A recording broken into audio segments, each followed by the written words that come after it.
अस्सलाम वालेकुम व्यूअर्स, मैं हूं मोहम्मद ताहिर और आज के बायोलॉजी के लेक्चर नंबर 37 के साथ हाजिर हुआ हूं। और आज के इस टॉपिक में हम बात करेंगे वैक्यूल्स के बारे में। और अगर आप लोगों ने अभी तक मेरा चैनल सब्सक्राइब नहीं किया तो सब्सक्राइब करें और मौजूद बेल आइकन को प्रेस करें ताकि हर आने वाली न्यू वीडियो आप तक पहुंच सके। तो आइए चलते हैं हम आज के लेक्चर की तरफ। और सबसे पहले हम वैक्यूल के बारे में देखते हैं कि वैक्यूल होता क्या है। वैक्यूल जो है ये एक साइटोप्लाज्मिक ऑर्गेनेली है। ये कहाँ पे मौजूद होता है और किन किन ऑर्गेनिज्म के सेल में मौजूद होता है। A vacuole is a membrane bounded organelle that is present in all plant and fungal cell and some protist animal and bacterial cells. के ये मोस्टली तमाम ऑर्गेनिज्म के सेल्स के अंदर मौजूद होता है। लाइक अगर हम बात करते हैं तो प्लांट और जो फंजाई हैं इनके सेल में मौजूद होता है। प्रोटिस्ट एनिमल बैक्टीरिया इन तमाम ऑर्गेनिज्म के सेल के अंदर वैक्यूल मौजूद होता है। और हर ऑर्गेनिज्म के सेल के अंदर जो इनका फंक्शन होता है वो वेरिएट करता रहता है, वो डिफरेंट होता है। वो अकॉर्डिंग टू स्पीशीज वेरिएट करता है और उनका साइज शेप ये सारी चीज़ें भी वेरिएट करती हैं।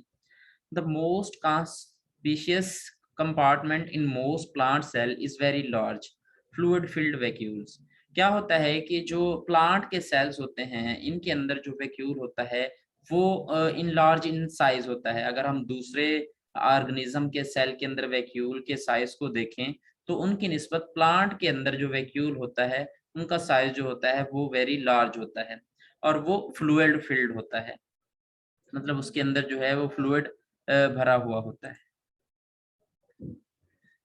The function and significance of vacuole vary greatly according to the type of cell, having much greater performance in the cell of plant, fungi and certain protists than those of animal and bacteria। अगर हम बात करते हैं कि किन cell के अंदर जो इनका फंक्शन होता है वो ज़्यादा नुमायाँ होता है, वाज़ेह होता है, तो वो प्लांट और फंजाई के सेल्स हैं। इनके अंदर जो साइज़ होता है वो भी वेरी लार्ज होता है बनिस्बत के जो प्रोटिस्ट होते हैं या एनिमल्स हैं या बैक्टीरिया हैं। ये जो एनिमल और बैक्टीरिया हैं इनके सेल के अंदर भी वैक्यूल मौजूद होता है, बट इसका जो साइज होता है वो स्मॉल होता है बनिस्बत के प्लांट और फंजाई के। और स्मॉल साइज होने की वजह से इनका जो फंक्शन होता है वो भी लिमिटेड होता है। There may be several vacuole in single cell, कि एक सेल के अंदर जो है वो डिफरेंट सेल्स मौजूद होते हैं। अगर हम एनिमल सेल्स के अंदर या बैक्टीरिया के सेल्स के अंदर बात करते हैं तो वहाँ पे वैक्यूल्स की जो तादाद होती है वो एक से ज़्यादा होती है। अगर हम देखें प्लांट के अंदर तो वो एक ही वैक्यूल होता है और वो इन लार्ज इन साइज होता है। वो क्यों होता है उसकी भी हम बात करते हैं। Each vacuole is separated by a cytoplasm व single unit membrane called tonoplast, के हर जो वैक्यूल होता है वो एक दूसरे से या साइटोप्लाज्म का जो कंटेंट होता है उनसे सेपरेट कर रहा होता है, उनसे अलहदा होता है। वो किस चीज़ से अलहदा होता है, किस चीज़ से सेपरेट होता है? वो सेल मेम्ब्रेन टाइप एक मेम्ब्रेन होती है, एक पार्टीशन होती है जो कि साइटोप्लाज्म के कंटेंट से उसको जो है वो सेपरेट करती है। और उसका एक हम स्पेसिफिक नाम यूज़ करते हैं, टर्म यूज़ करते हैं जिसको हम टोनोप्लास्ट कहते हैं। Generally, they copy more than 30% of a cell volume, कि अगर हम बात करते हैं कि ये जो है मोस्टली 30% तक जो होता है वो सेल का वॉल्यूम ऑक्यूपाई करता है, कि 30% जो सेल का मटेरियल होता है वो इसी वैक्यूल के अंदर ही मौजूद होता है। But this may vary from 5% to 90% depending on cell type, कि ये वेरिएट करता रहता है 5% टू 90% के। कुछ सेल के अंदर जो वैक्यूल का वॉल्यूम होता है वो 5% तक भी हो सकता है, कुछ 90% तक भी हो सकता है। बट जो जनरली हम एवरेज के हिसाब से बात करते हैं तो वो 30% ही होता है। यहाँ पे पेक्टोरल व्यू आप देख सकते हैं कि किस तरह से वैक्यूल जो है सेल में मौजूद होता है। यहाँ पे आपको लाइटिक वैक्यूल नज़र आ रहा है। ये जो है गोल्गी बॉडीज़ हैं, ये न्यूक्लियस हैं और ये जो व्यू है ये प्लांट सेल का व्यू है। और यहाँ पे आपको ओरिजिनली प्लांट वैक्यूल एक एक ही फिग में नज़र आ रहा है। In immature and actively dividing plant cells the vacuole are quite small, कि अगर हम बात करते हैं कि उन सेल्स के अंदर जो इमेच्योर होते हैं या डिवीजन फॉर्म में होते हैं, डिवाइड हो रहे होते हैं, तो उनके अंदर जो वैक्यूल का साइज होता है वो बहुत स्मॉल होता है, बहुत छोटा सा होता है, क्योंकि डिवीजन के दौरान जो जेनेटिक मटेरियल होता है वो एक्सपेंड कर चुका होता है।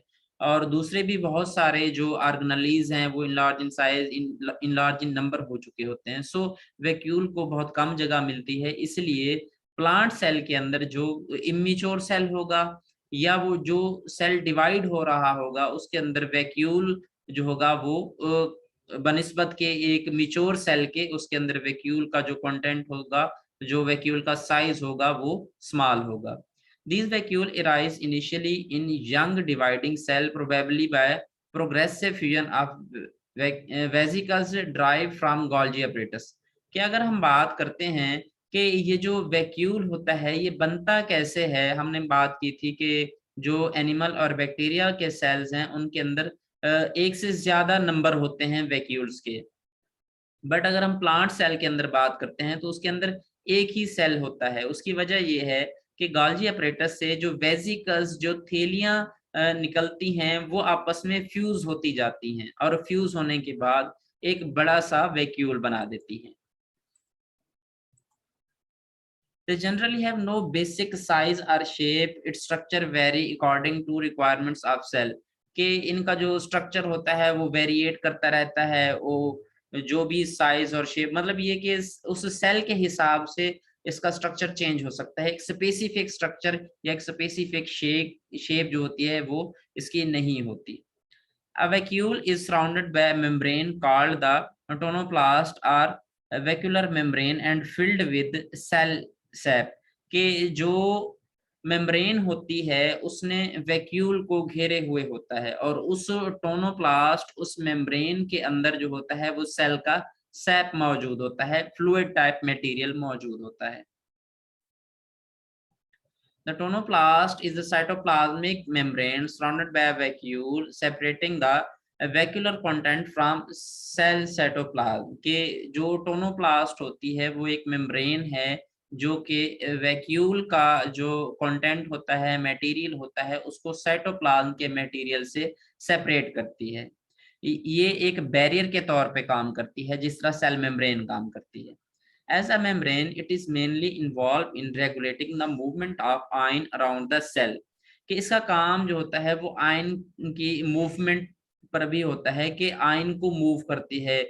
जो ये कह सकते हैं कि सेमी परमिएबल के तौर पे ही काम करती है, कि कुछ आयन को वैक्यूल के अंदर आने देती है, कुछ को नहीं आने देती है। वो कंसंट्रेशन के हिसाब से ही जो ट्रांसफॉर्मेशन होती है आयंस की उसको कंट्रोल करती है।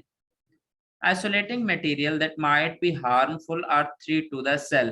कि ये भी करती है कि जो उस सेल के लिए जो मटेरियल जो होता है वो हार्मफुल होता है उसको आइसोलेट करती है, उसको उससे अलहदा करती है। अगर हम यहाँ पे एक एग्जांपल लेना चाहें, वो फिशेस जो सी में पाई जाती हैं, समंदर में पाए जाते हैं, तो वो जो है साल्ट कंसंट्रेशन का जो है वो मुकाबला नहीं कर सकती, कि उनके अंदर का जो एनवायरनमेंट होता है उसके अंदर साल्ट बहुत कम होता है बनिस्बत के जो बाहर पानी मौजूद होता है। तो फिर क्या करते हैं, वो एक स्पेसिफिक ऐसा ऑर्गन जनरेट करते हैं कि जो साल्ट की कंसंट्रेशन को जो है वो बॉडी के अंदर मेंटेन करता है। बिल्कुल ये भी इसी तरह ही है कि सेल के अंदर मौजूद जो भी हार्मफुल मटेरियल सेल के अंदर इंटर होगा तो उसको आइसोलेट करने का काम जो है वो वैक्यूल का ही है। Vacuoles are structurally and functionally related to lysosome in animal cell and may contain a wide range of hydrolytic enzyme। कि वैक्यूल का जो काम है वो बिल्कुल ऐसे ही है जैसे लाइसोसोम का है, कि इसके अंदर भी बहुत ज्यादा मिकदार में हाइड्रोलाइटिक एंजाइम मौजूद होते हैं और उन हाइड्रोलाइटिक एंजाइम का काम जो होता है वो सेल के अंदर मौजूद डिफरेंट फंक्शंस को परफॉर्म, जो रिएक्शंस होते हैं उनको परफॉर्म करने में इनका जो है वाइटल रोल होता है। In addition, they usually contain sugar, salts, acid, and nitrogen compounds such as alkaloid and anthocyanin pigment in their cell sap। कि इनके अंदर शुगर, साल्ट, एसिड वगैरह भी मौजूद होते हैं, नाइट्रोजीनियस कंपाउंड्स भी मौजूद होते हैं, अल्काइड भी मौजूद होते हैं और डिफरेंट पिगमेंट भी मौजूद होते हैं जो कि सिर्फ वैक्यूल के अंदर ही स्टोर होते हैं। The pH of plant vacuole may be vary as high as 9 to 10 due to large quantity of alkyne substance or as low as 3 due to accumulation of quantities of acid like citric acid, oxalic acid and tetric acid। कि अगर हम pH की बात करते हैं तो plant के vacuole के अंदर जो मैक्सिमम pH होती है वो 9 से 10 होती है। उसकी वजह ये है कि इसके अंदर अल्काइड मौजूद होते हैं, अल्कलाइन सब्सटेंसेस मौजूद होते हैं। और अगर हम इसके जो बिलो पॉइंट है पीएच का वो 3 है, वो इतना कम पीएच क्यों होती है? वो इसके अंदर मौजूद जो एसिड की क्वांटिटीज होती हैं उसकी वजह से पीएच की जो मिकदार होती है, जो पीएच होती है वो कम हो जाती है। वो एसिड कौन-कौन से हैं? जैसे सिट्रिक एसिड है, ऑक्सैलिक एसिड है और टार्टेरिक एसिड है। Thanks for watching my video. और अगर आप लोगों को मेरी वीडियो अच्छी लगे तो मेरे चैनल को सब्सक्राइब करें और अगर कोई भी क्वेश्चन हो तो कमेंट बॉक्स में ज़रूर पूछिए।